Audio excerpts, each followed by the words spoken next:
হলুদ লবণ কিন্তু ভালো করে মাখিয়ে নেবে। ও হ্যাঁ, তোমাদের তো বলাই হয়নি এটা কি মাছ। এটা বেশ কড়া কড়া করে কিন্তু ভেজে তুলে নিয়েছে। আর মাছটা কিন্তু একটু কড়াই ভাজার মধ্যে দিয়ে দিয়েছে ভেজে রাখা মাছটা দিয়েও কিন্তু কিছু সময় আমার ঢেকে রেখেছে। মাছটা দিয়ে এখন দিয়ে দেবে ভেজে রাখা জিরে আর তেজপাতা, সেটাও কিন্তু দিয়ে খেতে। দেখো ঝোলটা কিন্তু হয়ে গেছে, মা কিন্তু নামিয়েও নিয়েছে। এই দিয়ে রসা কিন্তু না, তাই মাকে বললাম তাড়াতাড়ি দাও তো।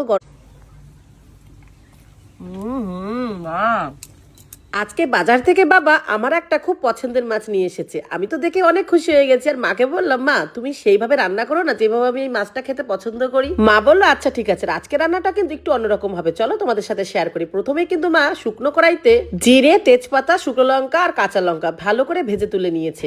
এবার কড়াইতে দিয়ে দেবে সর্ষের তেল আর মাছের মধ্যে হলুদ লবণ কিন্তু ভালো করে মাখিয়ে নেবে। ও হ্যাঁ, তোমাদের তো বলাই হয়নি এটা কি মাছ। এটা হলো আট ট্যাংরা মাছ। আর এই মাছটা খেতে যা লাগে না, দুর্দান্ত, পুরো মাংসের মতো লাগে খেতে। মাছটা ভাজার সময় কিন্তু একটু সাবধানে ভাজতে হবে, মাছটা কিন্তু প্রচন্ড পরিমাণে ফোটে। মাছের মধ্যে হলুদ লবণ মাখিয়ে কিন্তু মা মাছটাকে বেশ কড়া কড়া করে কিন্তু ভেজে তুলে নিয়েছে। আর মাছটা কিন্তু একটু কড়াই ভাজতে হবে, তাহলে কিন্তু ভালো লাগবে খেতে। এবার কিন্তু মাছের মধ্যে যা যা মশলা দেবে সমস্ত কিন্তু এখন মা বেটে নেবে।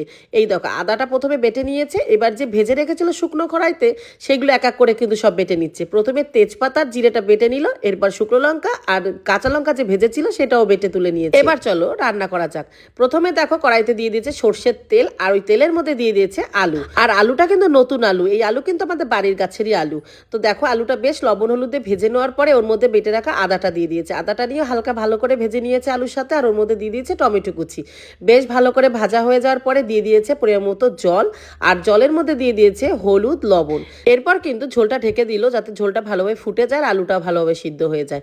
আলুটা সিদ্ধ হয়ে যাওয়ার পরে দেখো ওর মধ্যে দিয়ে দিয়েছে ভেজে রাখা মাছটা দিয়েও কিন্তু কিছু সময় মা ঢেকে রেখেছে। মাছটা দিয়ে কিছু সময় জাল করে নেওয়ার পরে কিন্তু নামিয়ে নিয়েছে। এবার কিন্তু মা তরকারিটা ফোড়ন দেবে। কড়াইতে অল্প পরিমাণে সর্ষের তেল দিয়ে ওর মধ্যে ফোড়নে দিয়ে দিয়েছে জিরে।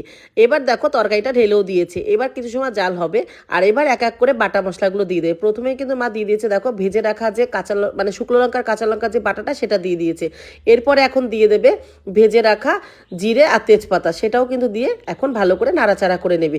এই তরকারিটা একটা আলাদা রকম স্বাদ হয়। মশলা কষিয়ে একটা রান্নার একটা স্বাদ আর এই ভাজা মশলার একটা আলাদা রকম স্বাদ। আমরা তো বেশিরভাগ কিরকম করি যে মশলা কষিয়ে তারপরে মাছের ঝোলটা রান্না করি, কাঁচা মশলা যেটা, আর এটা কিন্তু ভাজা মশলা তরকারি, দারুণ লাগে খেতে। দেখো ঝোলটা কিন্তু হয়ে গেছে, মা কিন্তু নামিয়েও নিয়েছে। এইভাবে কিন্তু তোমরা বাড়িতে একবার ট্রাই করতেই পারো, দারুণ লাগে খেতে। দেখো আমার তরকারি আইর মাছের তরকারি রান্না হয়ে গেছে আলু দিয়ে রসা। কিন্তু তোমরা যারা তেল কম খাও বাড়িতে তারা ঠিক এইভাবে রান্না করে খাবে, তাহলে দেখবে তোমাদেরও শরীর সুস্থ থাকবে এবং তরকারি স্বাদটা সুন্দর পাবে। হ্যাঁ, আর যারা তেল একটু বেশি খাও তাহলে একটু তেল বেশি দেবে, তাহলে আরও টেস্ট লাগবে। ঠিক আছে, সবাই পক্ষে তো সম্ভব না তেল খাওয়া, তা আমি তো তেল কম দিয়ে রান্না করেছি। যে দেখো এইভাবেও ভালো লাগে তরকারিটা। এই যে রান্না করছি বাবা, তুই এখানে ভাত দিয়ে খাইয়ে দেখ। দেখেই তো লোভ লাগছে, আর দেরি সইছে না। তাই মাকে বললাম তাড়াতাড়ি দাও তো গরম গরম ভাতে আর মাছের তরকারিটা, দেখি কেমন হয়েছে খেতে। তো চলো প্রথমে একটু আলু আর ঝোলটা দিয়ে ভাতটা বেশ ভালো করে মেখে নিলাম। এবার চলো খাওয়ার পালা, কেমন হয়েছে খেয়ে দেখবো। চলো একটু মাছ নিয়ে নিই, আমার এই মাছটা খুব ভালো লাগে খেতে, পুরো মাছটা পুরো মাংসের মতো খেতে।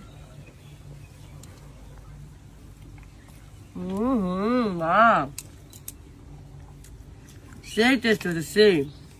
আর আলু, নতুন আলু দিয়ে তরকারি না, নতুন আলু তরকারিটা হেভি লাগছে, ভালো হয়েছে। সেই টেস্ট। তোমরা বাড়িতে কিন্তু এইভাবে রান্না করে খেয়ে দেখো, দারুণ লাগে খেতে, সত্যি অসাধারণ হয়েছে খেতে। আজকের এই রেসিপিটা তোমাদের যদি ভালো লেগে থাকে অবশ্যই কিন্তু লাইক কমেন্ট শেয়ার করে দিও। দেখা হবে নতুন কোনো ভিডিওতে তোমাদের সাথে। চলো আজকের মতো সবাইকে জানাই টাটা।